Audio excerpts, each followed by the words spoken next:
Ìṣirò níṣẹ́jú kan nínú ẹwà ìṣirò.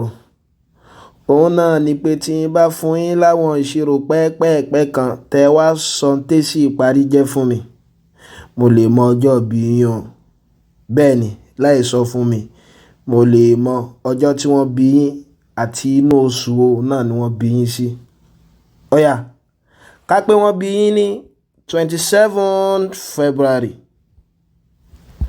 Láì tí sọ fún mi, àwọn ìṣirò pẹ́ẹ́pẹ́ẹ̀pẹ́ náà ni pé kí ni o, oṣù tí wọ́n fún yín wọn, ẹ multiply rẹ̀ pẹ̀lú 2. Irú ẹni tí wọ́n bí ní February báyìí yóò jẹ́ kí ni o, 2 times 2 tó ní mọ̀ pé oṣù kejì òun náà ni February. Ká pé July wọ́n bí ẹ̀yin, ajá sí pé 7 times 2 òun lẹ́yìn ó ṣe o.